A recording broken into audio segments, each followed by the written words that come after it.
Astaghfirullah. Assalamualaikum warahmatullahi wabarakatuh.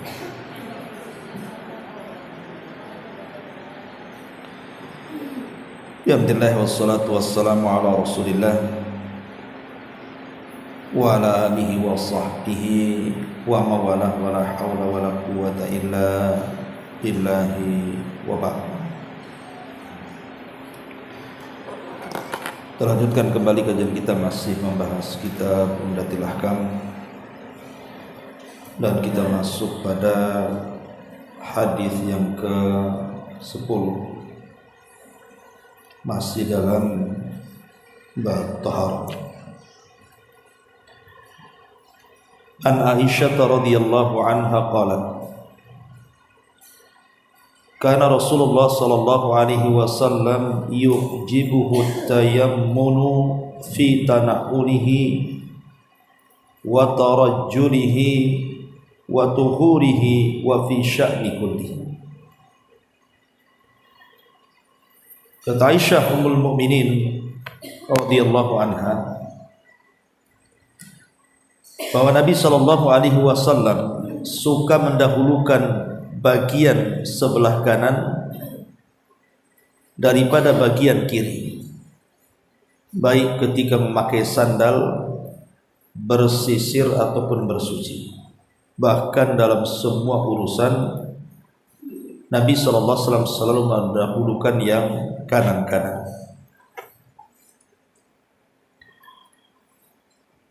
Baik ma'asyiral muslimat yang dimuliakan Allah Subhanahu wa taala, hadis ini ada beberapa faedah yang bisa kita petik. Apa saja? Pertama, yang bisa kita ambil faedah dari hadis ini, taqdimul yamin lil asya'i thayyibati wa huwal afdalu syar'an wa aqlan wa tibban. Disyariatkan mendahulukan yang kanan untuk sesuatu yang baik-baik, dan itu hukumnya afdal berdasarkan syar'i, akal ataupun kesehatan. Kemudian yang kedua, sebaliknya daripada yang pertama, bahwa yang kiri-kiri itu lil asya'il mustaqdar, dipakai untuk perkara-perkara yang dianggap kotor, baik secara syar'i ataupun secara akal. Dari sini kita tahu tentang keutamaan menggunakan yang kanan, baik tangan ataupun kaki. Karena begini, kenapa kemudian syariat ini mensyariatkan kita untuk mendahulukan yang kanan dibandingkan yang kiri? Pertama, karena memang Nabi Shallallahu Alaihi Wasallam mencontohkan seperti itu, dan tentunya Nabi Shallallahu Alaihi Wasallam ketika mencontohkan seperti itu tidak datang dari dirinya, tapi wahyu yang memerintahkannya. Yang kedua,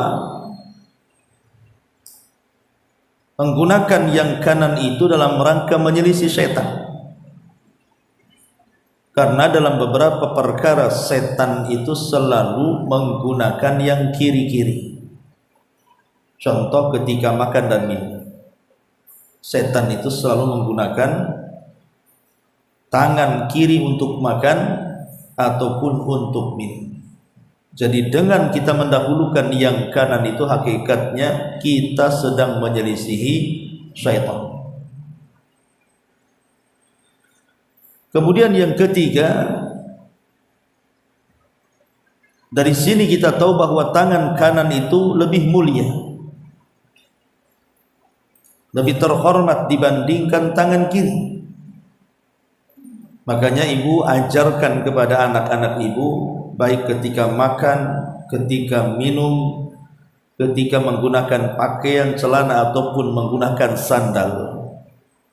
Perhatikan, jangan sampai kemudian anak-anak kita mendahulukan yang kiri, akhirnya jadi kebiasaan.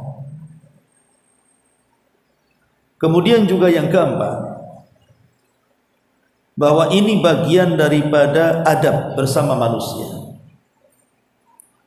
Ketika seseorang bersalaman umpamanya, bersalaman, tangan ketemu tangan, kalau seandainya kita serahkan yang kiri, sementara lawan daripada orang yang salaman itu menggunakan tangan kanan, tentu tidak ketemu juga kan, yang satu ngadap sana, yang satu ngadap sini kan.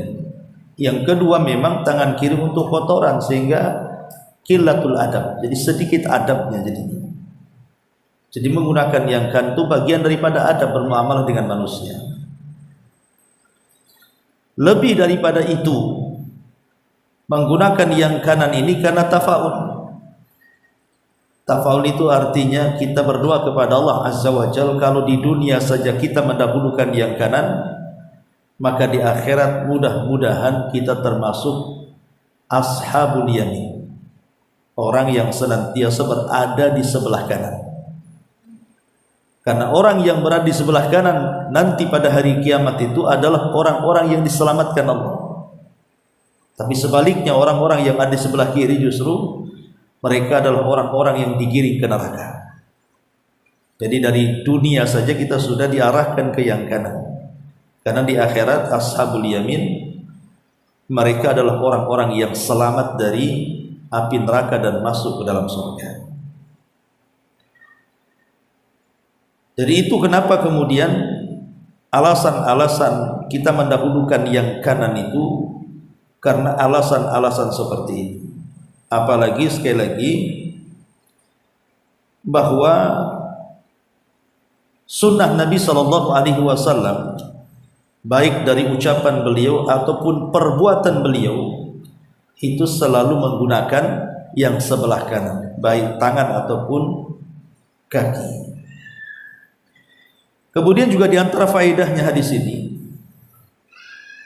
bahwa kalau kita cermati hadis ini mengajarkan kepada kita untuk perbaikan manusia, untuk penjagaan manusia supaya manusia itu terhindar dari bahaya dan madharat.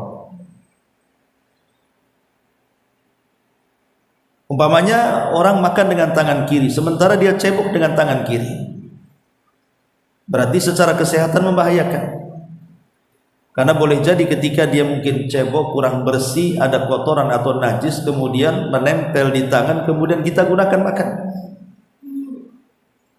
Ataupun umpamanya memasukkan sesuatu, pakai celana ataupun pakai sandal dan begitu seterusnya. Terkadang kalau menggunakan kaki kiri itu karena tidak terbiasa, bisa saja kemudian dia jatuh, kepleset atau apa gitu kan. Intinya bahwa syariat ini mengajarkan keselamatan dan kebersihan. Makanya kalau kita lihat banyak sekali hadis-hadis Nabi Shallallahu Alaihi Wasallam, bukan hanya perkara makan dan minum, tapi hampir seluruhnya dalam kehidupan Nabi SAW, kecuali yang dikecualikan menggunakan yang kiri. Umumnya Nabi SAW menggunakan yang kanan-kanan. Bahkan kalau seandainya ada perkara yang tidak ada dalilnya apakah harus kiri atau kanan, tetap kita kembali kepada hukum asal menggunakan yang kanan. Begitu kata para ulama, karena kondisi tentang masalah mendahulukan kanan dan kiri ini terbagi menjadi 3 kondisi ya. Pertama, sesuatu yang sifatnya mulia, sesuatu yang sifatnya baik, indah, maka mendahulukan yang kanan lebih baik dibandingkan yang kiri. Contoh seperti makan, minum, pakaian, wudu, mandi, pakai sandal, bersisir, dan begitu seterusnya, maka ini kan sifatnya mulia, maka dahulukan yang kanan dibandingkan yang kiri. Tapi sebaliknya sesuatu yang buruk, umpamanya seseorang itu buang hajat kecil, buang hajat besar, atau membuang sesuatu dengan tangan kita yang sifatnya kotor gitu ya, maka tentu menggunakan yang kiri jauh lebih baik lagi ya. Masuk kamar mandi, keluar masjid, melepas sandal, dan begitu seterusnya.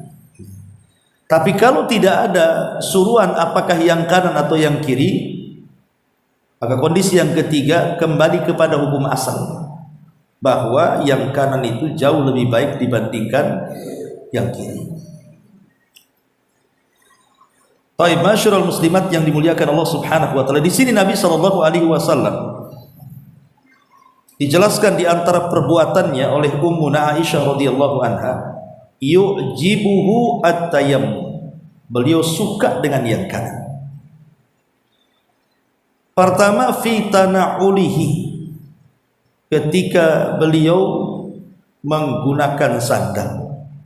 Jadi ketika menggunakan sandal, Nabi sallallahu alaihi wasallam suka dengan mendahulukan kaki kanan sebelum kiri. Tapi kalau melepasnya terbalik, kaki kiri dulu baru kanan. Maksud saya ini memakainya. Bicara soal memakai sandal, tentu memakai sandal juga dalam Islam itu diatur. Itu menunjukkan kesempurnaan Islam, bahwa Islam itu bukan hanya mengatur perkara-perkara ibadah saja. Tidak, bahkan sampai kepada ada bersandal itu dalam Islam itu ada. Dan ini tidak pernah diajarkan di luar ajaran Islam. Menunjukkan sempurnanya Islam. Semua diatur, sampai ke sandal, urusan sandal pun diatur dalam Islam. Pertama, tentu at-tayammun fi na'li, menggunakan kaki kanan dalam bersandal ini sesuatu yang disyariatkan berdasarkan hadis Aisyah yang kita baca. Kemudian juga melepaskan dengan kaki kiri ketika seseorang hendak melepaskan sandal. Ini bagian adab juga. Kemudian yang ketiga, duduk ketika menggunakan sandal. Karena sandal di zaman itu, di zaman Nabi itu kan modelnya sepatu diikat gitu kan, sehingga harus duduk. Kalau berdiri agak sulit, bisa membahayakan gitu. Tapi sekarang kan alhamdulillah sandal mudah gitu ya, walaupun sambil berdiri pun kita bisa menggunakan sandal. Kalau dulu kan pakai khuf, ya pakai khuf namanya, agak sulit kecuali dengan duduk. Kemudian juga yang keempat, dilarang, tidak boleh seseorang itu menggunakan satu sandal ketika berjalan. Enggak boleh. Kata Nabi SAW, la yamshi ahadukum fi na'lin wahidatin, tidak boleh seseorang itu berjalan dengan satu sandal, imma lepas dua-duanya atau pakai dua-duanya, kata Rasul. Umpamanya nih ibu ke pasar, Allah takdirkan lepas pula talinya yang salah satunya, maka ibu jangan menjinjing satu sandal, yang satunya pula dipakai. Atau ketemu kresek di jalan, diganti sandalnya dengan kresek yang satu kakinya. Tidak boleh lepas dua-duanya, karena ini larangan. Ya, tidak boleh menggunakan satu sandal itu. Dan kalau ibu pakai satu sandal kemana-mana pun dibilang orang gila. Coba aja pakai satu sandal kemana-mana, orang bilang kenapa orang itu Odege jebar. Jadi Islam itu juga menjaga penampilan kita. Kalau mau pakai sandal, pakai dua-duanya. Kalau mau melepas, lepaskan dua-duanya.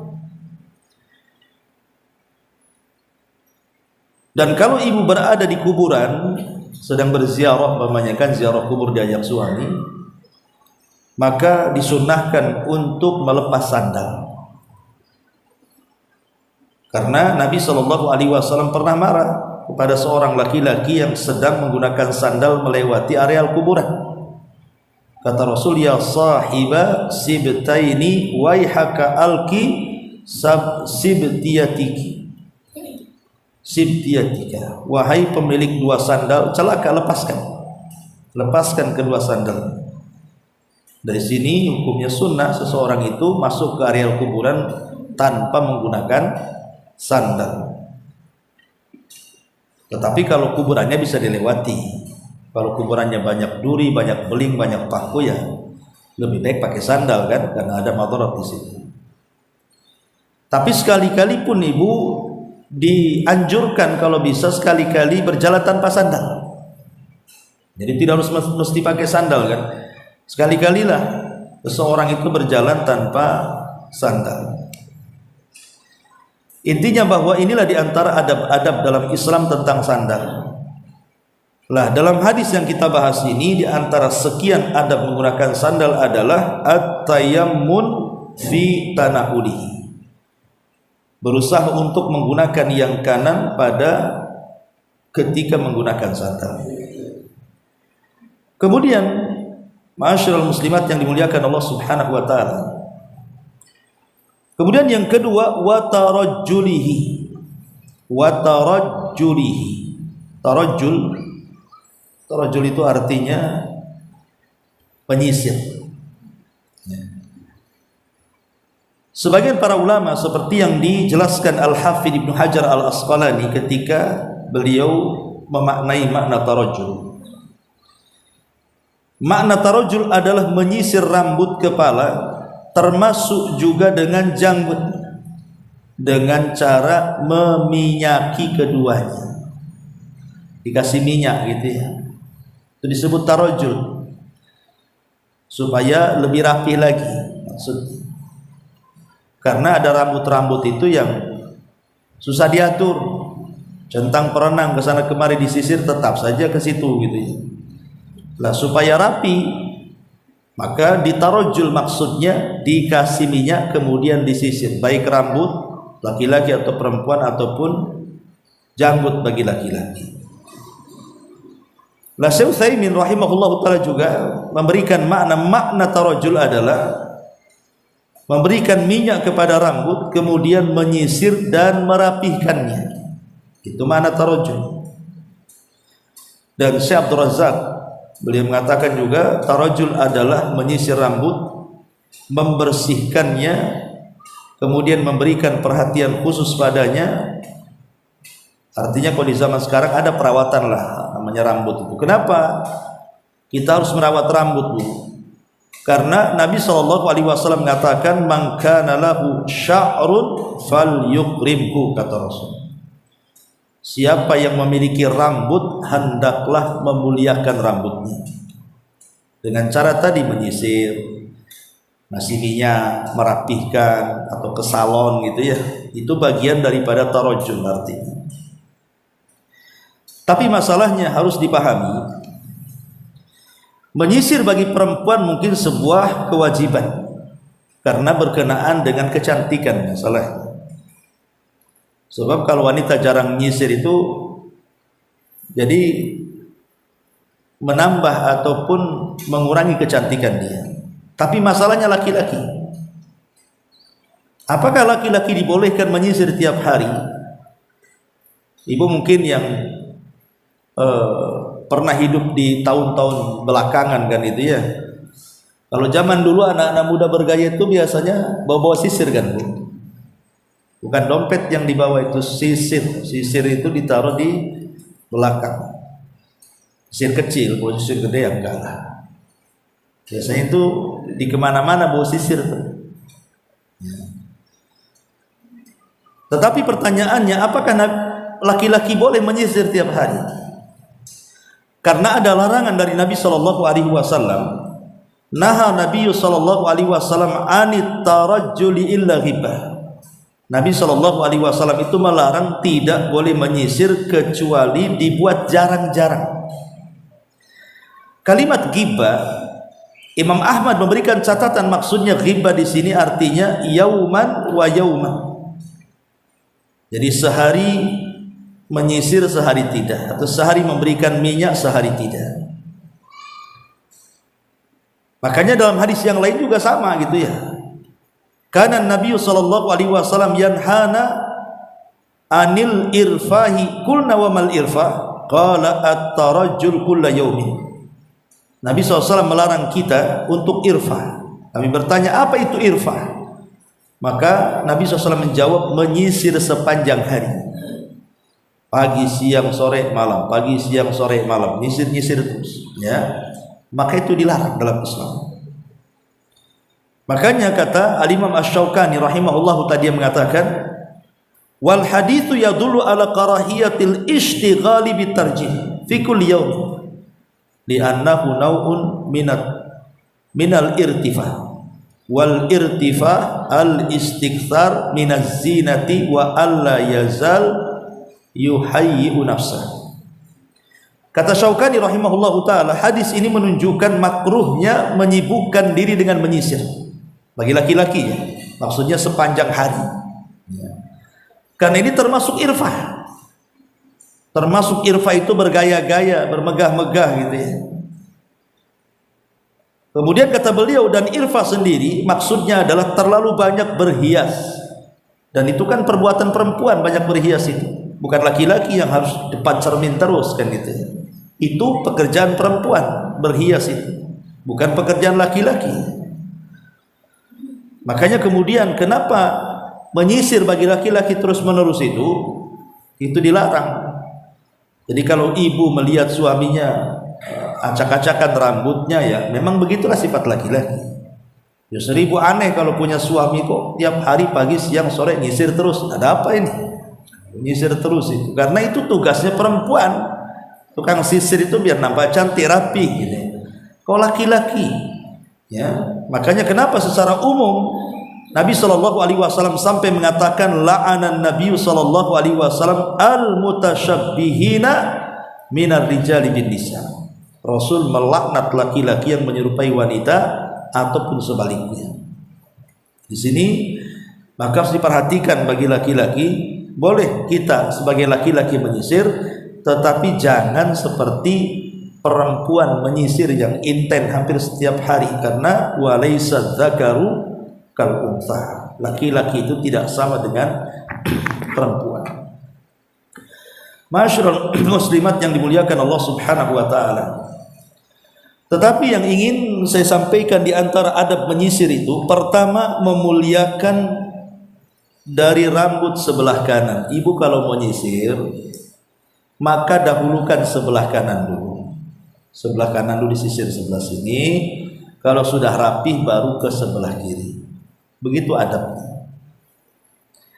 Kalau memulakan dari sebelah kiri, hukumnya makruh. Tidak haram tapi makruh. Bagaimana Ustaz kalau kiri kanan? Ya nanti sunnah makruh nanti gitu jadinya. Maka sebaiknya yang kanan-kanan saja. Kemudian yang kedua, termasuk juga di antara adab menyisir itu adalah memberikan minyak rambut. Merapihkannya, kalau tidak ada minyak ya pakai air lah. Supaya apa? Supaya tidak acak-acakan, ya. Kemudian yang ketiga, termasuk apabila ibu ke salon mencukur rambut, ataupun bapak-bapak juga sama, kalau datang ke salon mencukur rambut, minta bu kepada tukang cukurnya, tolong dahulukan sebelah kanan, potong dulu sebelah sini, tapi habis itu jangan ditinggalkan, sebelah kirinya potong juga. Jadi di sini menunjukkan bahwa tidak boleh mencukur sebagian dan meninggalkan sebagian. Dalam bahasa hadis disebut kozak, tidak boleh kozak. Maka ibu kalau punya anak kecil kemudian dibawa ke tukang cukur, jangan disisakan di depan jambul. Kalau zaman dulu biasanya sengaja anak itu dibotakin sebelah sini, jambulnya pula dibiarkan di depan. Tidak boleh, itu kozak. Kozak itu dicukur semuanya. Kalau mau dibiarkan semua, kalau mau dicukur semua. Karena lihat anak-anak zaman sekarang ini sudah bagus-bagus nih rambut nih, ya, dicukur kayak tentara gitu, disisakan hanya berapa senti saja. Nanti dicuak pula di sini. So, ngapain dicuak-cuak di situ? Biar keren-keren dari mana? Islam tidak mengajarkan seperti itu. Jadi kozak dilarang. tidak boleh mencukur sebagian dan meninggalkan yang lainnya.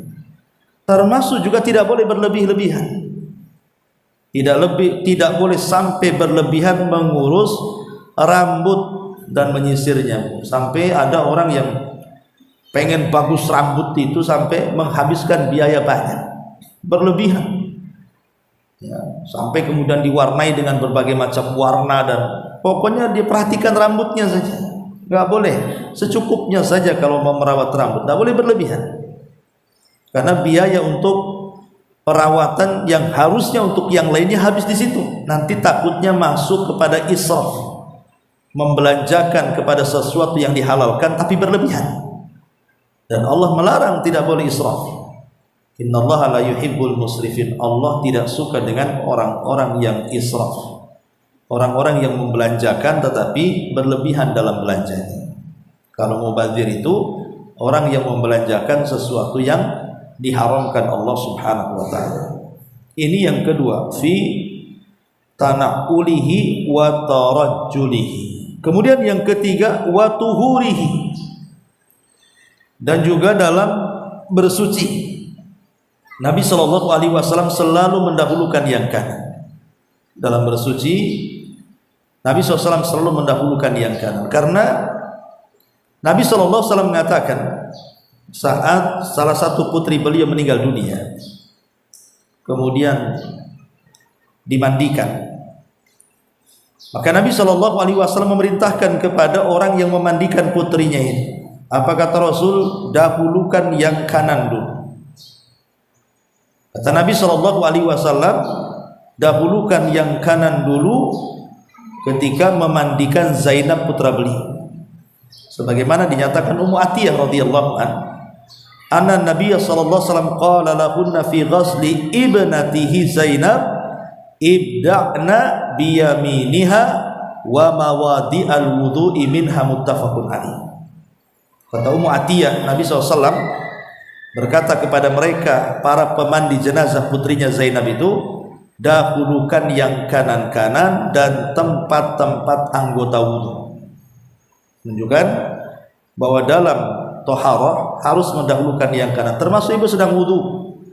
Sedang wudu ya tangan kanan dulu 3 kali baru tangan kiri. Kaki kanan dulu 3 kali baru kaki kiri, gitu ya. Termasuk ketika mandi jinabah juga sama.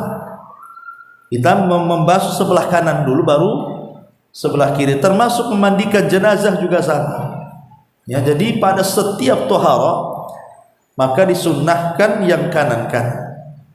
Bahkan lebih daripada itu, di ujung hadis Nabi mengatakan apa? Wa fi sya'ni kullihi. Wa fi sya'ni kullihi, maksudnya pada seluruh urusan. Pada seluruh urusan yang tidak ada dalilnya, maka mendahulukan yang kanan itu hukum asal. Mendahulukan yang kanan itu hukum asal. Lah dari hadis ini kita tahu bahwa di antara kesempurnaan nikmat yang Allah Subhanahu wa taala berikan kepada kita adalah kesempurnaan agama yang mengatur sampai kepada urusan sandal, urusan menyisir, urusan sesuci, sampai kepada semua urusan. Ya, diatur dalam Islam itu salah satunya mendahulukan yang kanan-kanan, kecuali memang ada dalilnya seseorang itu mendahulukan yang kiri. Memang ada dalilnya, seperti masuk kamar mandi, ya memang ada dalilnya. Keluar dari masjid, melepas sandal, ketika cebok, istinja dan lain sebagainya. Berarti kalau ada perintahnya memang harus mendahulukan yang kiri, ya tentu melaksanakan perintah lebih baik. Karena memang sudah ada porsinya mana yang kanan dan mana yang kiri. Bahkan Syekh Ibnu Utsaimin rahimahullahu taala sampai mengatakan wujubul akli bil yamin wa wujubus syurbi bil yamin wa annal akla bis shimali awis syurba bis shimali haram. Wajib mendahulukan yang kanan pada makan dan minum, sebab kalau makan dan minum menggunakan tangan kiri bukan makruh lagi, haram. Sampai diharamkan kata beliau. Tetapi kecuali yang mungkin tangannya patah, tangannya baru jatuh, tidak bisa menggunakan yang kanan, maka dalam kondisi darurat seperti ini ya mau tidak mau harus tangan kiri kan gitu. Kalau tidak ada yang menyuapi. Tapi hukum asal yang kanan baik pada masalah yang lainnya itu sangat dianjurkan di dalam Islam karena hikmahnya tadi sudah saya katakan, dalam rangka menyelisih setan, dalam rangka tafaul supaya di akhirat menjadi ashabul yamin, kemudian dalam rangka memuliakan yang kanan, dan dalam rangka bagian daripada adab ya, adab kita sesama manusia mendahulukan yang kanan-kanan. Ini diantara penjelasan singkat dari hadis Aisyah Ummul Mukminin radhiyallahu taala anha. Taib. Sekarang kita akan memetik beberapa faedah. Satu, dalam hadis ini dari rangkuman semua yang sudah saya jelaskan tadi, satu, bahwa dalam hadis ini dalilun ala istihbabi al bada'ati birrijlil yumna fil lubsin na'li wa ghairihi. Dalil hadis ini menjadi dalil tentang sunnahnya mendahulukan kaki kanan, karena kan hadis ini dimulai dari memakai sandal ya. Hadis ini dalil disunahkan yang memulai dengan kaki yang kanan ketika menggunakan sandal. Lah begitu juga yang semisal dengan sandal, seperti ibu menggunakan kaos tangan atau kaos kaki. Nah, sama pakai kaos kaki pun kaki kanan dulu baru kaki kiri, ataupun menggunakan kaos tangan maka yang kanan dulu baru yang kiri. Kemudian yang kedua, dalilun ala istihbabi al-bada'ati bil janibil ayman minar ra'si inda tasrihihi wa duhnihi wa rubbama yuqal mithluhu fi tamshiti lihyati. Hadis ini juga dalil disunahkan memulai dari samping sebelah kanan kepala saat mencukurnya, atau saat memberikan minyak kepada rambutnya, atau saat merapihkan janggutnya bagi laki-laki. Kemudian yang ketiga, hadis ini juga dalilun ala istihbabi al-bada'ati bil yamin fil wudhu'i wal ghasli. Hadis ini juga menunjukkan tentang sunnah hukumnya mendahulukan yang kanan baik dalam berwudu ataupun dalam mandi besar. Dan itu berdasarkan ijma, kesepakatan para ulama. Kemudian yang keempat, bahwa Aisyah Ummul Mukminin mengatakan yuhibbu tayammun fi sya'ni kullihi, bahwa Rasul senantiasa suka dengan yang kanan-kanan pada setiap perkaranya, ya dulu ala masyru'iyati al-bada'ati fil yamin fi kulli syai'in, bahwa hadis ini menunjukkan pada segala sesuatu hal, kalau memang tidak ada dalilnya apakah harus menggunakan kanan atau kiri, maka kembali kepada hukum asal menggunakan yang kanan itu jauh lebih baik lagi. Ini diantara faedah-faedah rangkuman dari apa yang sudah saya jelaskan. Taib, sampai di sini satu hadis saja. Silakan kalau ada yang mau bertanya.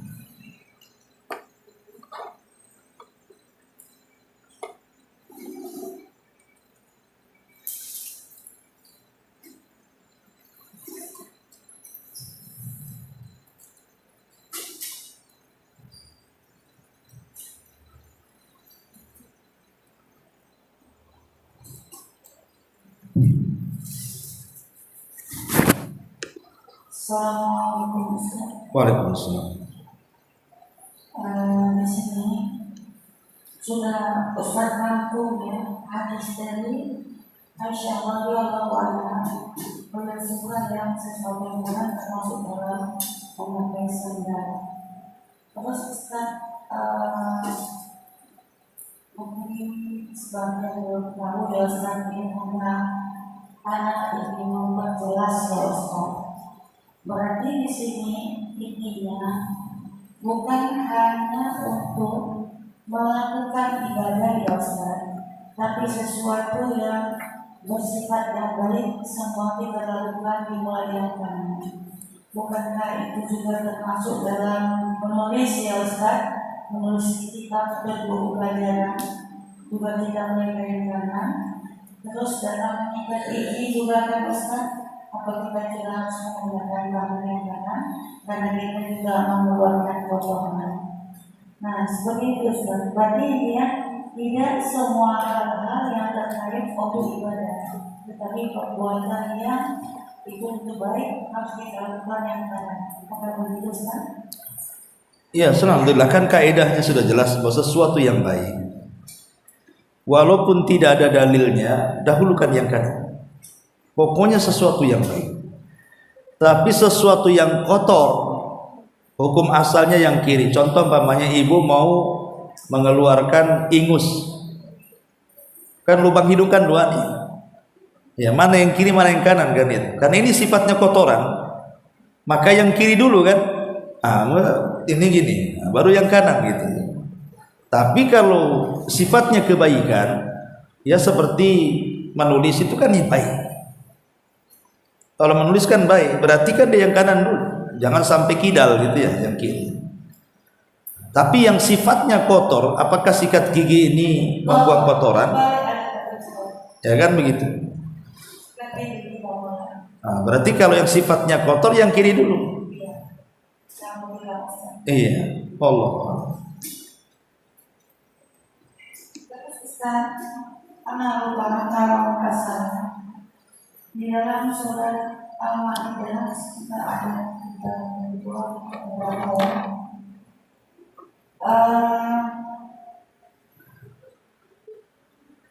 di situ dikatakan bahwa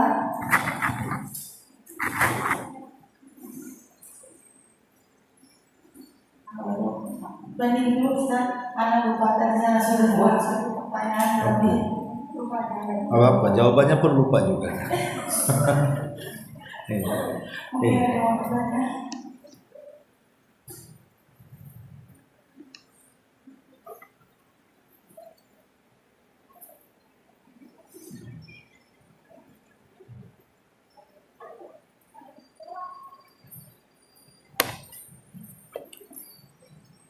Apa Ustaz ini buat tema Ustaz? Iya.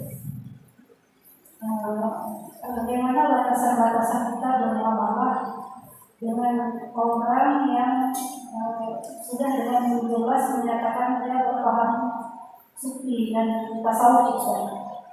Sementara sebelumnya memang hubungan kita baik gitu Ustaz. Dan dia juga sering menyampaikan hal yang berkaitan dengan sunnah gitu. Nah, batasan-batasan muamalahnya itu gimana? Atau tidak usah bermuamalah dengan dia atau bagaimana itu Ustaz? Ya, alhamdulillah. Pada dasarnya hukum bermuamalah dengan siapapun itu dibolehkan. Tapi tidak boleh semua orang harus dijadikan teman. Berteman dengan siapapun boleh, tapi jangan berteman dengan teman sebanyak-banyaknya, tidak. Kita seorang muslim harus cerdas.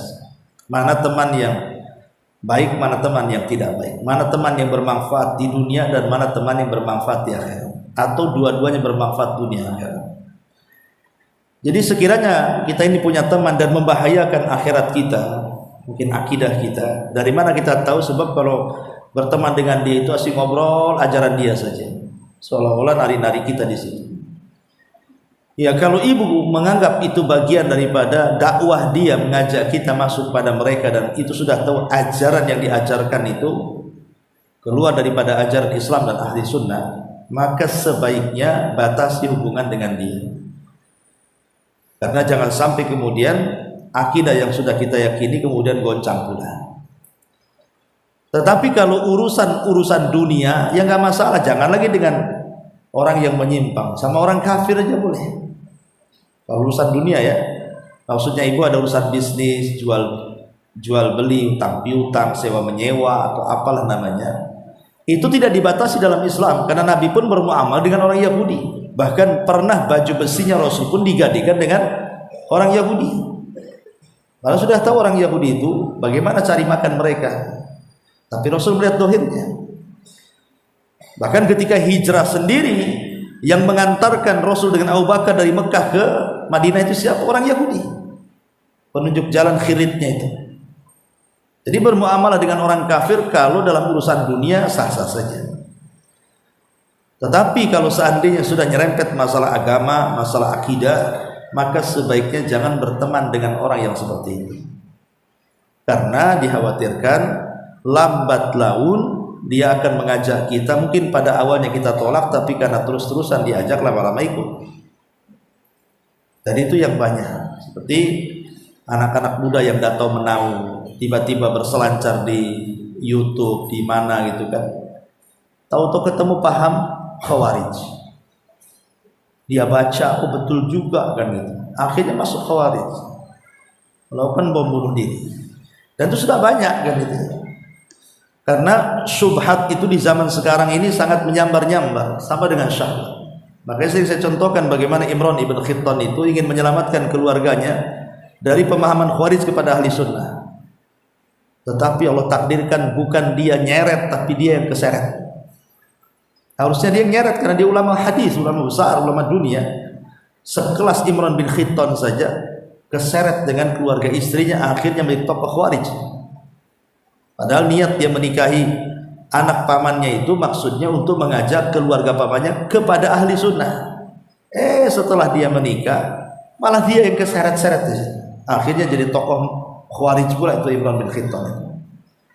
Maka sebaiknya lihat bermuamalah itu kalau sudah mulai mengacaukan akidah, sebaiknya jangan berteman dengan orang seperti itu. Tapi kalau masih ya hanya berkawan biasa, tidak ada sangkut pautnya, apalagi dia lebih toleran dengan kita, ya sudahlah, urusan akidah kamu akidah saya, kita berteman ini hanya sebatas tetangga atau teman atau apa atau bisnis atau apa, nggak ada masalah. Tapi kalau sudah merusak akidah, sebaiknya jangan ditemani. Wallahu a'lam.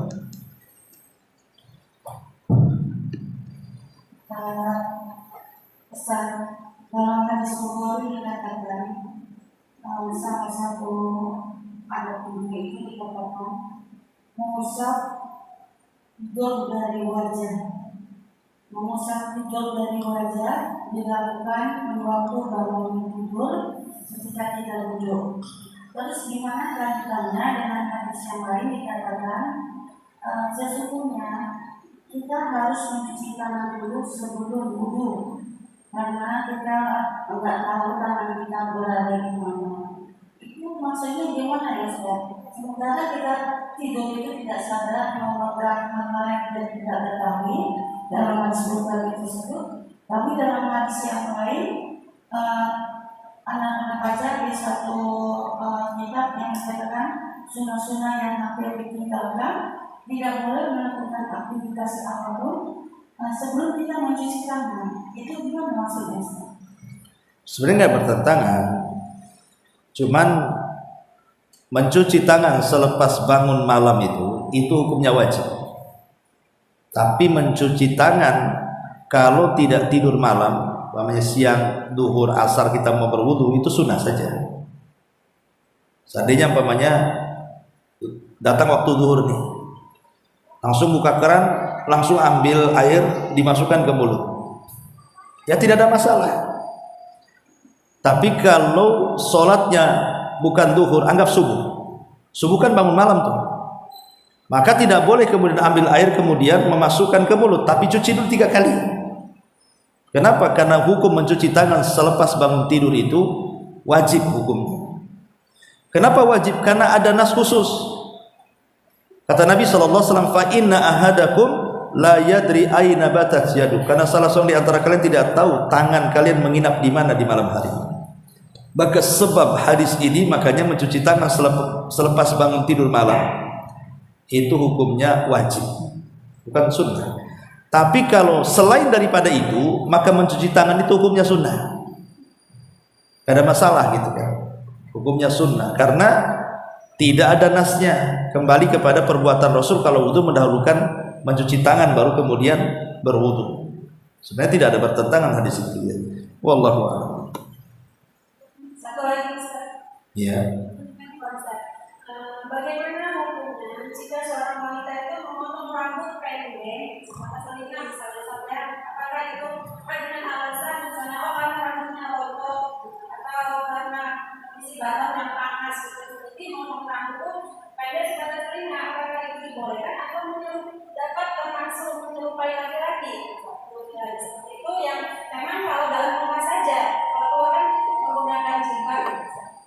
Iya. Mencukur rambut bagi wanita pertama hukumnya boleh-boleh saja. Sebagaimana laki-laki boleh, maka perempuan juga boleh. Tapi hindari tasyabuh. Hindari tasyabuh dengan orang-orang fasik, dengan orang-orang kafir, ya, ataupun dengan laki-laki. Hindari. Ya kalau seandainya keluar daripada tasyabuh tadi, mau pendek pun tidak masalah, selama tidak tasyabuh. Itu masalahnya. Apakah kemudian itu bagian daripada tasyabuh? Wallahu a'lam. Ya lihatlah bagaimana laki-laki dicukur. Ondalah saya nggak seperti laki-laki kok, saya masih lebih panjang. Ya. Atau bagaimana tradisi orang-orang fasik? Orang-orang fasik itu kan lihat, mereka itu rambut kadang-kadang dimacam-macam kan, dimacam-macam yang kadang-kadang dipelangiin gitu ya, semacam warna nempel di atas kepala. Kadang-kadang pakai wig, pakai apa, penyambung rambut itu kan nggak boleh. Rambut disambung-sambung kan. Jadi kalau tidak tasyabuh tidak ada masalah. Tapi kalau sudah tasyabuh, maka tidak ada alasan walaupun untuk menyenangkan suami, kecuali kalau memang ada faktor kesehatan. Seperti mamanya orang yang di kemo akhirnya botak, ya namanya gimana? Itu konsekuensi yang di kemo kan biasanya botak kan itu. Ya nanti kan tumbuh lagi insya Allah gitu. Jadi dhabitnya adalah selama tidak tasyabuh tidak ada masalah. Apakah dicukur telinga tasyabuh atau tidak? Wallahu a'lam. Ya saya nggak pernah, saya bukan pemerhati rambut ya. Nah, coba lihat rambut-rambut orang-orang fasik, orang kafir, orang laki-laki ya, kalau sama dengan mereka ya jangan. Tapi kalau tidak sama ya nggak ada masalah. Intinya jangan tasyabuh, itu saja. Wallahu a'lam. Setengah 10. Iya. Satu lagi aja.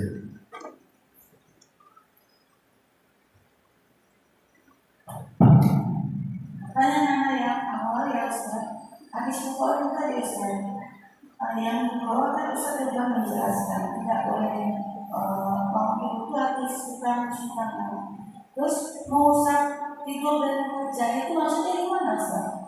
Mengusap Tidur dan wajah dilakukan waktu bangun tidur. Sementara kan kita bangun tidur, mengusap tidur dan wajah itu yang bagaimana Ustaz? Allahu a'lam itu apa, saya nggak paham saya. Ya, mungkin tulis karena membaca satu artikel, karena nggak paham melihat tulis ini maksudnya bagaimana gitu. Ya bagaimana saya tidak paham mau jawab pula kan gitu. Pertanyaannya tidak paham. Maksudnya ada nggak sunnah bangun tidur itu kita Mengusap wajah. Oh, apakah ada sunnahnya bangun tidur mengusap wajah? Ya, sementara di hadis lain kan harus mencuci tangan terlebih dahulu. Oh, iya. Coba saya cek dulu ya. Hadis Bukhari.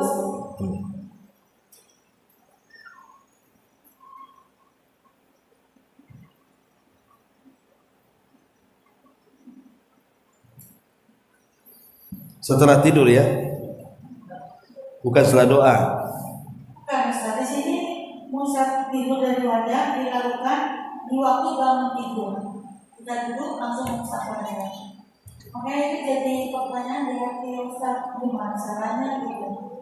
Iya. Memang ada hadis di sini dijelaskan tentang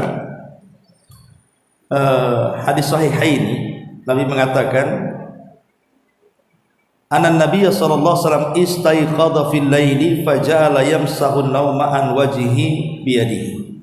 Beliau apabila bangun tidur di malam hari mengusap wajahnya setelah tidur.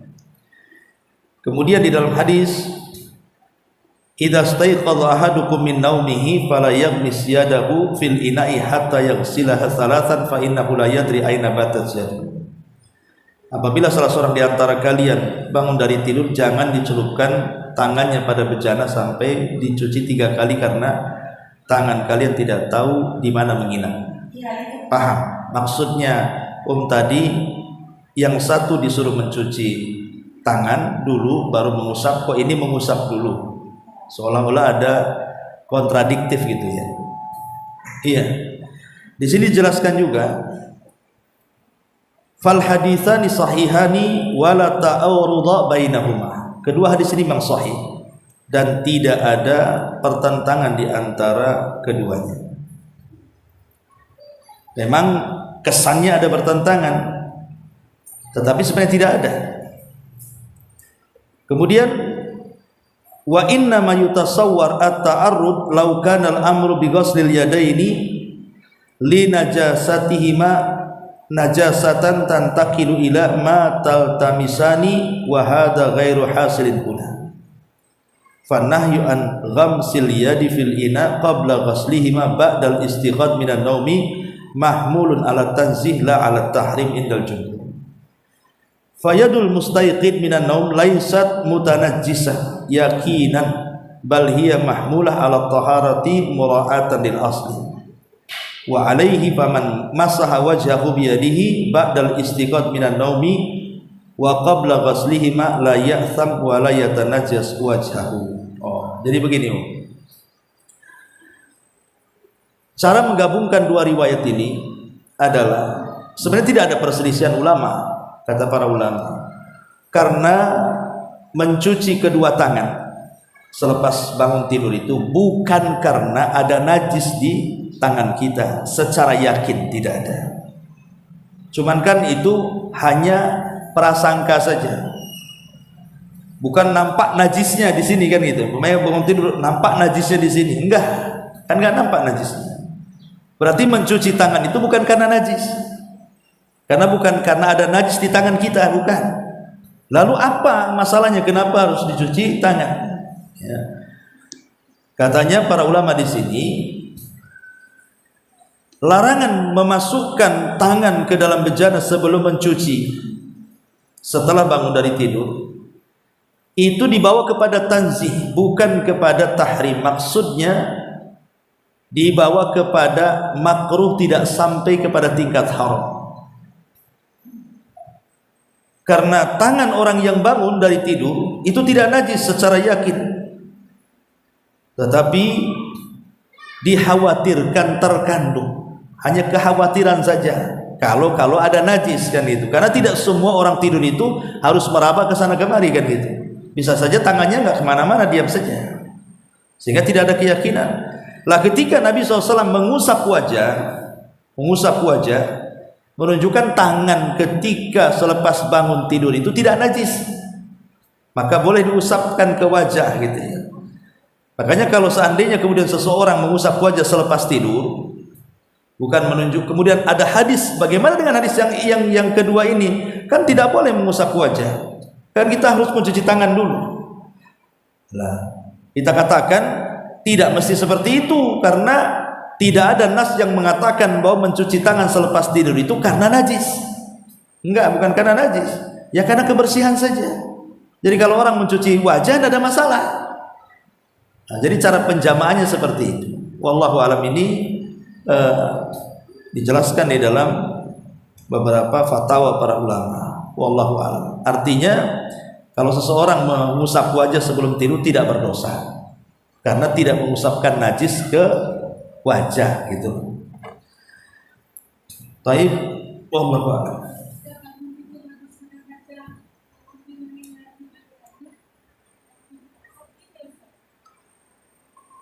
Yang mengusap wajah, ya mengusap wajah lah.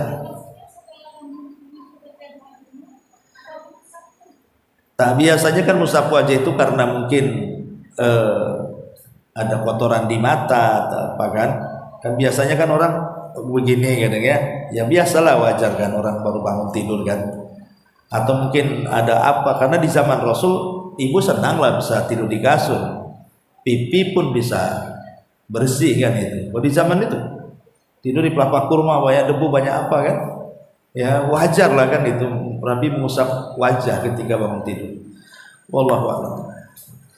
Sudah setengah 10. Subhanallah bihamdika asyhadu an la ilaha illa anta astaghfiruka wa atubu ilaik. Allahu ta'ala. Assalamualaikum warahmatullahi